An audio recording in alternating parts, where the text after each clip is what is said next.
Olá, meu amigo e minha amiga, estamos de volta com mais um Portal do José, fechando mais uma semana que foi repleta de acontecimentos muito importantes e que culminou nesta sexta-feira com acontecimentos no campo do surrealismo, como a montanha de dinheiro que apareceu nas contas do ex-presidente da República, o inelegível, e o seu braço direito, o Coronel Cid. Mas mesmo quando as situações nos provocam grandes estarrecimentos, nós conseguimos extrair situações positivas, ensinamentos positivos e alertas que podem ser muito úteis. Afinal de contas, o mundo não acabou. Nós estamos chocados diante de umas situações absolutamente dentro de uma iniquidade, mas a gente pode fazer muitas coisas para tirar proveito dessa situação, para evitar que outras tantas mais graves no futuro voltem a acontecer.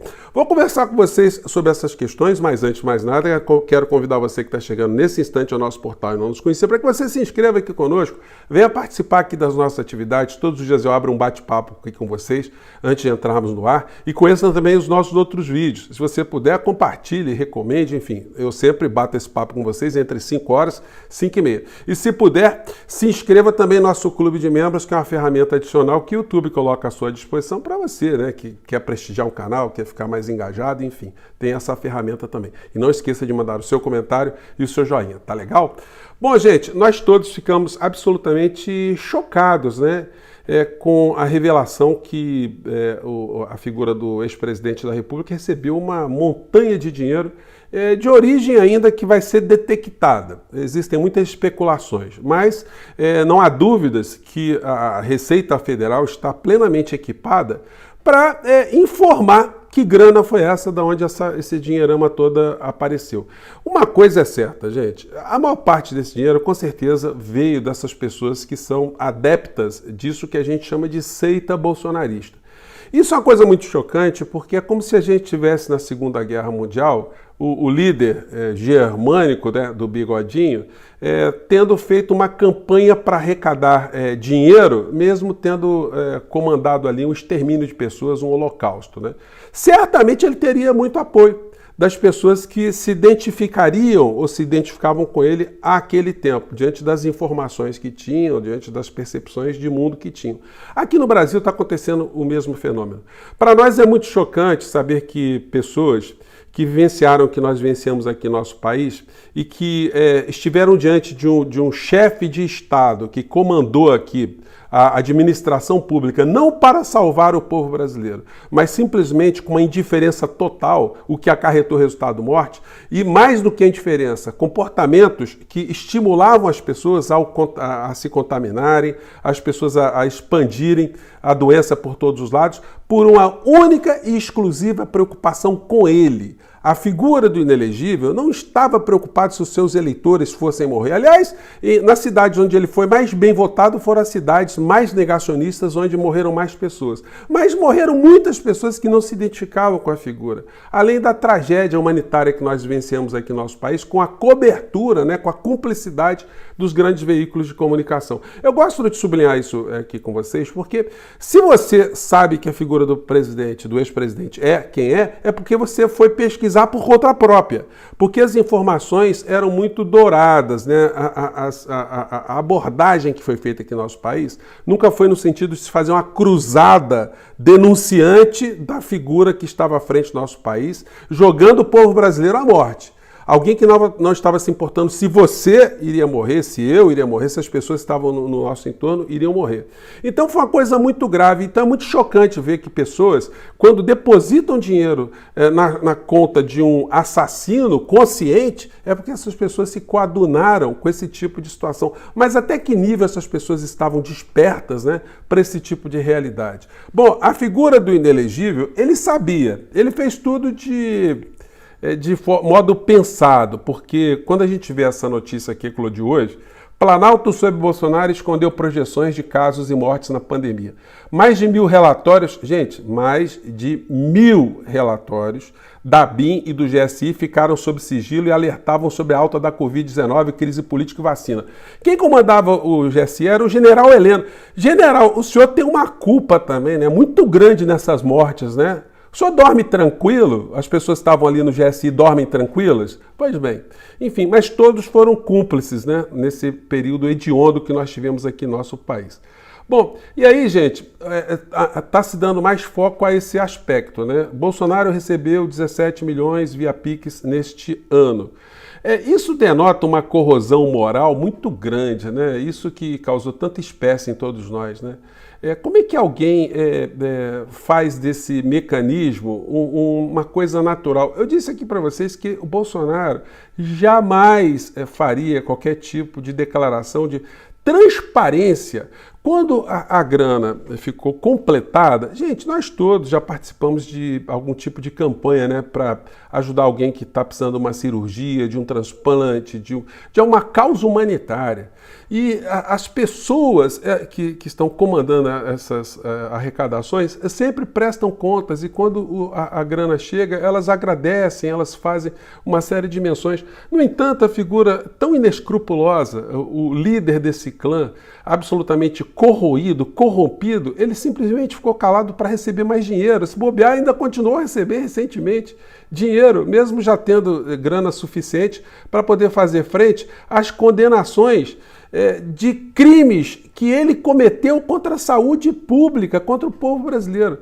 Então, gente, essas situações muito dramáticas, quando a gente tem condição de conversar com alguém que ainda consegue escutar, a gente tem que perguntar para essas pessoas, né? Elas foram cúmplices desses homicídios aqui no nosso país e nós devemos achar que isso é natural, isso não é para a gente combater mais, não é para a gente tocar mais nesse assunto, o que passou, passou. Não, gente, vamos seguir.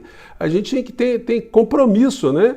E, sobretudo com as pessoas que morreram, que a gente conhecia, que a gente amava, pessoas muito próximas. A gente não pode achar que isso foi normal, e não foi normal mesmo, né? Bom, e os filhotes vão publicando coisas do gênero. Um assassinato de reputação sem precedentes contra o melhor presidente que o Brasil já teve. Só se ele está reclamando, né, que estão tentando assassinar a reputação do Bolsonaro. O que está assassinando a reputação do Bolsonaro? Primeiro de tudo é o seguinte, para assassinar uma reputação tem que ter uma reputação para ser assassinada, não é o caso dele. E quem está fazendo isso é simplesmente a democracia, que está expondo a podridão de alguém que estava se locupletando de ter sofrido uma sanção e de não só estar fazendo frente para poder pagar o custo, né, dos seus crimes, mas também tirou proveito dessa situação. Gente, é uma situação muito infame. Enfim, até pessoas do campo da direita, né, estão incomodadas com isso, né? O senhor Abraham Weintraub, que acompanha sempre o nosso portal aqui também, né? Enfim, ele escreveu aqui no tweet dele: será que um coronel do exército, filho de um general, aceitaria ser o laranja de um capitão? Será que esse dinheiro é fruto de corrupção e parte desse dinheiro foi roubado do MEC? É esse o exército de Caxias? Gente, olha, ele deve ter informação, tá? Quando ele coloca o Ministério da Educação no meio dessa história, isso aí, em breve, o senhor Weintraub tem que ser chamado para dizer se ele sabe alguma coisa, né? E por que esse episódio ele nos joga para uma preparação de um combate permanente, né, a favor da sanidade, da democracia aqui no nosso país? Porque nós estamos diante desse tipo de realidade aqui. 52% acham que o Brasil corre risco de virar comunista. E 42% discordam, diz Datafolha. 36% avaliam que ditadura trouxe benefícios para o Brasil. 48% não. Então, gente, quando nós temos uma sociedade com esse grau de intoxicação, nós não devemos desguarnecer, né? Em função desses fatos, nós devemos ter uma ação concreta para combater esse tipo de bolha que se criou no nosso país, uma bolha muito nociva. E aí eu tenho chamado a atenção de vocês sempre, né, que é fundamental que um líder político, no nosso caso, o presidente da República que nós elegemos, que ele se manifeste, né? Como eu disse para vocês aqui, isso aqui está uma matéria no jornal o Globo, o título é esse aqui, vocês estão vendo. Matéria de página inteira. Matéria elogiosa do O Globo, né? A gente tem que ficar sempre com o pé atrás. Live do Lula, o momento da descontração planejada. Apesar da informalidade do presidente nas transmissões de terça-feira, ele usa o bate-papo para tentar pautar o debate nacional e disputar espaços nas redes sociais. Aqui é uma matéria muito grande, cheia de detalhes. Aí eu pergunto para você, meu querido amigo e amiga, você acompanha as lives do presidente da República? Está funcionando a comunicação para esse propósito de enfrentar essa insanidade toda? Está funcionando? Você tem ideia quantas pessoas estão assistindo as lives do presidente da República, que teve mais de 60 milhões de votos? Pois bem, eu convido você a entrar aqui no canal do presidente da República e você vai ver que na sua última live de 8 horas da manhã, na terça-feira passada, até o momento que eu estou conversando com vocês, tem apenas 64 mil visualizações. É só você fazer o exercício por você mesmo. Você está acompanhando, você está vendo as redes replicarem as lives do presidente da República, aquilo que ele está falando está repercutindo, tá bem organizado esse troço, o horário está bom, está atingindo o objetivo. Então, gente, não é pouca coisa a gente ter que fazer críticas nesse segmento, porque senão a gente vai ter surpresas muito desagradáveis. A gente tem que combater essa falsidade, essa intoxicação que parcela da sociedade brasileira foi acometida, porque senão nós vamos ter surpresas desagradáveis. É o que a gente começa a ver nas primeiras pesquisas para as principais capitais aqui no nosso país. Gente, vocês sabem quem é que está liderando pesquisa lá em Belo Horizonte para a prefeitura? É ele, o Nicole. O Nicole está liderando. Em segundo lugar vem o senhor Engler, né, que é bolsonarista também. Então nós vamos deixar isso acontecer, isso é natural que essas pessoas que se cristalizaram nessa insanidade política, né, ideológica, que essas figuras virem referências e passem a ter mais poder político aqui no nosso país. Então, esse episódio que foi revelado agora, de milhares de pessoas dando dinheiro para alguém que cometeu crimes para poder fazer frente ao pagamento das multas, das sanções, isso nos mostra como nós temos uma parcela da sociedade que precisa ser esclarecida, precisa ser enfrentada, precisa ser conversada, precisa ser debatida. Porque é assim que o processo civilizatório avança. Gente, se vocês voltarem ao tempo da escravidão aqui no nosso país, vocês vão perceber que uma parcela considerável da sociedade brasileira de então, que não tinham escravos, achava que ter escravos era normal, que era legítimo, que não era problema nenhum. Então, isso não aconteceu, um processo de opressão aqui no nosso país, sem que uma parcela da sociedade estivesse acumpliciada.